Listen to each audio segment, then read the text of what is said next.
ఆసిఫాబాద్ జిల్లాలో వైద్యం పేరుతో సాగుతున్న అక్రమాలు, అమాయకుల ప్రాణాలు బలైపోతున్న కథలను వైద్య శాఖ.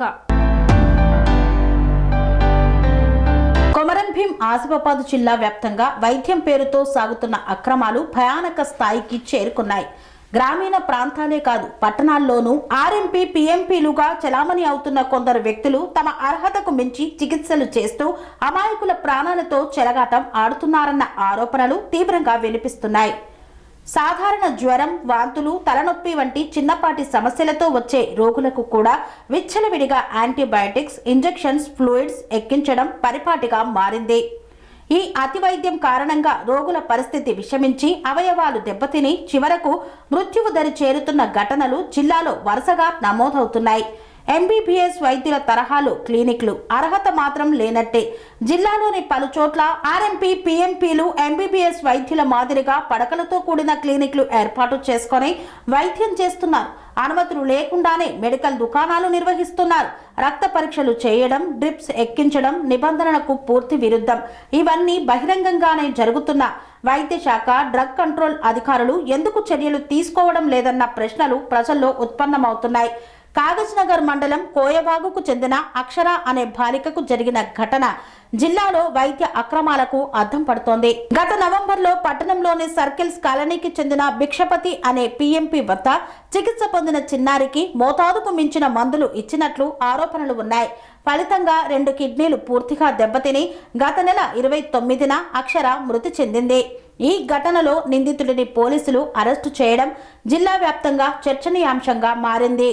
అయితే ఇలాంటి ఘటనలు జరగకుండా ముందస్తు చర్యలు ఎందుకు తీసుకోలేకపోయారన్న ప్రశ్నలు ఇంకా మిగిలే ఉన్నాయి. ఇది ఒక్క ఘటన కాదు. వరుస మృత్యువులు 2024 ఆగస్టులో పట్టణంలోని కౌసర్ నగర్ ప్రాంతానికి చెందిన మరో బాలిక జ్వరంతో ద్వారకానగర్లోని ఓ ఆర్ఎంపీ వద్ద చికిత్స పొందింది. ఇచ్చిన ఓవర్ డోస్ మందులు ఆమె పరిస్థితిని మరింత విషమం చేశాయి. కరీంనగర్లోని ప్రైవేట్ ఆసుపత్రికి తరలించిన చికిత్స ఫలించక బాలిక మృతి చెందింది. పీఎంపీలు ప్రాథమిక చికిత్స మాత్రమే అందించాలి, ప్రథమ చికిత్సా కేంద్రమని మాత్రమే బోర్డు పెట్టాలి. పడకలు, డ్రిప్స్, యాంటీబయాటిక్స్ వినియోగించకూడదు.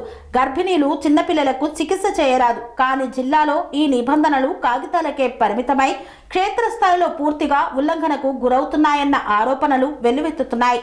వైద్య శాఖ మౌనం, నిర్లక్ష్యం, చేతులెత్తేయడమా?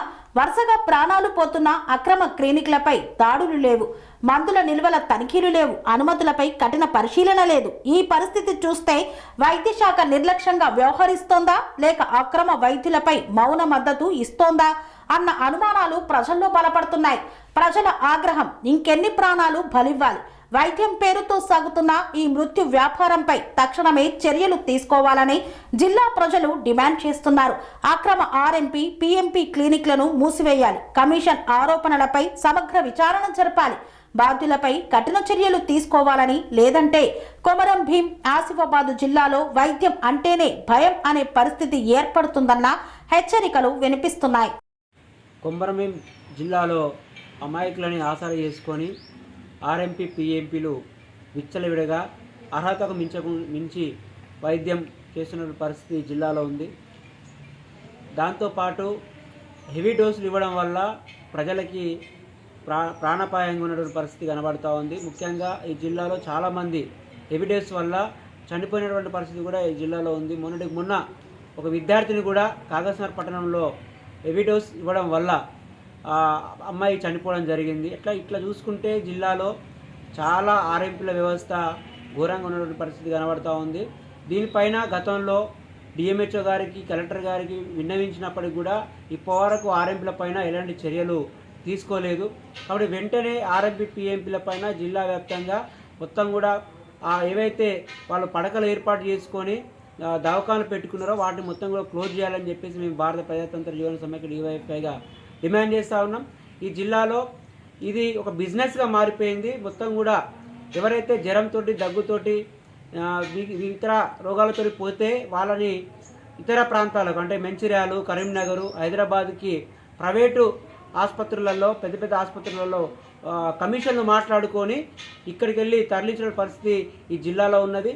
అట్లా అదనంగా సంపాదిస్తున్నటువంటి ఆర్ఎంపీలు ఏదైతే ప్రజల ప్రాణాలకు అన్యాయం చేస్తున్నారో ప్రజల పాలనపైన చెలగడమాడుతున్నారో వాళ్ళపైన కఠిన చర్యలు తీసుకోవాలని చెప్పేసి మేము డివైఎఫ్ఐగా కోరుతాను. అదే ముఖ్యంగా ఇదైతే ఆర్ఎంపీలు అలా అర్హతకు మించి మొత్తం కూడా వైద్యం చేస్తున్నారు. అంటే ముఖ్యంగా ఆసుపత్రులు ఏర్పాటు చేసుకొని అక్కడ బెడ్లు ఏర్పాటు చేసుకొని తర్వాత క్యాములు పెట్టి వైద్యం అందిస్తున్న పరిస్థితి ఉన్నది. అదే రక్త పరీక్షలు కూడా వాళ్ళే చేసి ఆ ట్రీట్మెంట్ కూడా ఇస్తున్నటువంటిది ఈ జిల్లాలో కనబడుతూ ఉన్నది.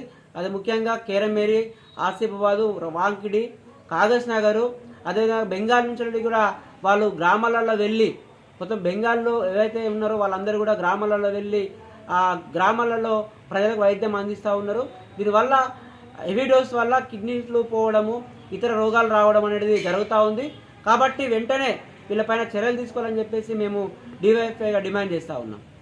స్వామి బోధానంద గోసేవ ఆశ్రమం సైథాపూర్. జ్యోతిష్యం, వాస్తుశాస్త్రం మన పూర్వీకులు మనకిచ్చిన వరం. దుర్గాదేవి, కాలభైరవ ఉపాసనతో వాక్సిద్ధి పొందిన శ్రీ శ్రీ బోధానందగిరి స్వామివారు మీకు ఎలాంటి సమస్యలున్నా, వాటిలో ముఖ్యంగా ధన నష్టం, ఆరోగ్య నష్టం, భార్యాభర్తల మధ్య గొడవలు, ప్రేమించుకున్న వారు దూరం అవడం, ఎన్ని సంబంధాలు వచ్చినా పెళ్లి ముడి పడకపోవడం, రోడ్డు ప్రమాదాలు, అప్పుల బాధలు, వ్యవసాయంలో నష్టాలు, పెద్దల మాట పిల్లలు వినకపోవడం, ఆరోగ్య శాంతి, గృహశాంతి, మనశ్శాంతి లేకపోవడం, ఇలాంటి సమస్యలు ఉన్నట్లయితే ఒక్కసారి స్వామీజీని కలవండి. మీ సమస్యలకు తగిన పరిష్కారాన్ని పొందండి. అంతేకాక అన్ని రకాల వ్యాధులకు గోపంచగవ్య మరియు మూలికా వైద్యం చేయబడును. నమ్మకంతో రండి, ఆయురారోగ్యాలతో వర్ధిల్లండి. మా అడ్రస్ స్వామి బోధానంద గోసేవ ఆశ్రమం సైథాపూర్, వీరభద్రస్వామి గుడి దగ్గర, యాదగిరిగుట్ట. సంప్రదించవలసిన నెంబర్ 9849213754 మరియు 9618034138.